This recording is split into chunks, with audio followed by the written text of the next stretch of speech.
Bonjour les taureaux, bienvenue sur votre guidance pour le mois de juillet. Je vous remercie d'être là et d'écouter cette vidéo qui vous concerne. N'hésitez pas à regarder toutes les guidances qui vous concernent, c'est-à-dire votre signe solaire, lunaire et ascendant, pour vraiment avoir un tirage global. Alors, on est sur le voyage, on est sur le mariage, les plaisirs, divertissement. Ça sera un bon mois pour vous. Ok, les cartes sautent complètement. Bon, forcément, on est au mois de juillet, donc peut-être vous allez être en vacances. Voilà, en tout cas, il y aura sûrement peut-être des sorties entre amis, c'est quelque chose qui va vous convenir. Peut-être l'année a été un peu compliquée, comme je disais avec le tirage précédent pour les béliers en l'occurrence, où voilà, on est en année 9 en numérologie, 2025, donc on clôture des choses. Mais voilà, peut-être que vous amorcez, je ne sais pas, un nouveau travail, etc. Vous êtes voilà, ça a été un peu compliqué, mais là les choses reviennent dans l'ordre. On parle de voyage, on parle de mariage, de plaisir. Sur mariage, on n'est pas forcément sur la sphère affective sentimentale. On peut être sur un contrat signé qu'on attendait depuis un moment. Voilà, on reconnaît votre valeur avec la carte des flatteurs. Ok, du flatteur.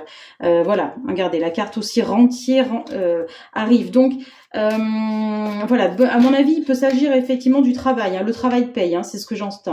Voilà. Et vous êtes, voilà, il y a l'ami sincère. Bon, il y a le mariage, l'ami sincère. Est-ce qu'il y a une personne avec laquelle vous étiez proche et effectivement qui est en train de devenir un petit peu plus un peu plus proche en termes de relations amoureuses. C'était peut-être quelqu'un qui voilà, avec qui vous étiez amis et voilà, la personne, la relation s'épanouit un petit peu. Voilà, je vous montre, on a quand même la carte la contrariété, du déplaisir, donc du piège, des pièges également.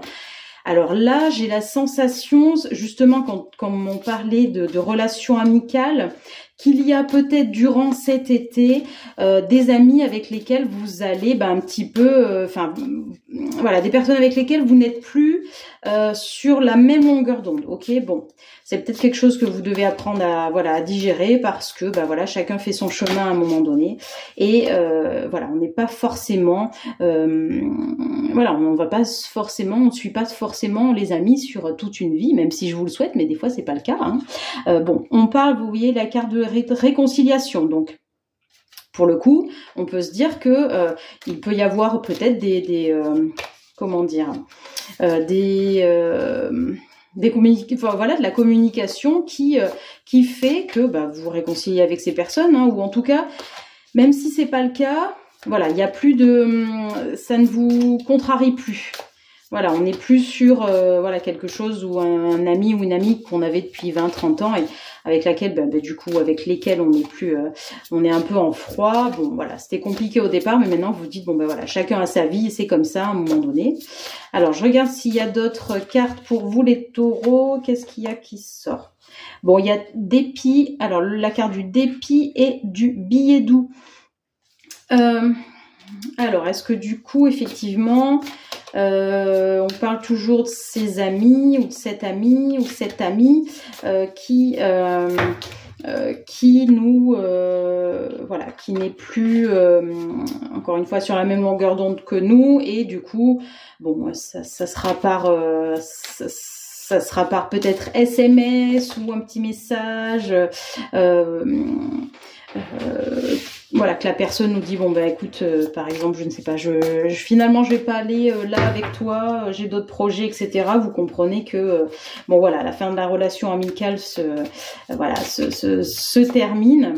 Donc effectivement, il y a peut-être un petit peu de chagrin par rapport à ça. Mais bon, voilà, encore une fois, chacun, là, je sens que voilà, les choses encore une fois se clôturent. Donc vraiment, les choses doivent, voilà, elles sont comme ça, elles se terminent et voilà.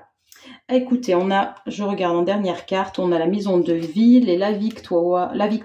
Bon, là pour moi, les taureaux, j'ai la sensation qu'effectivement il y a besoin aussi de prendre du temps en famille. de se ressourcer un petit peu, voilà, d'être moins dans le métro boulot dodo de l'année. Il y a besoin de se poser un petit peu, de penser à soi, de prendre des moments où on a besoin juste de boire un petit café, un petit thé au bord d'une terrasse, voilà, ou au bord de la mer. Et puis voilà, tout simplement prendre du temps pour soi. N'hésitez pas à me dire comment ça résonne chez vous, les taureaux. Je vous dis à très bientôt. N'hésitez pas à liker, partager, à vous abonner si ce n'est pas déjà fait. À bientôt.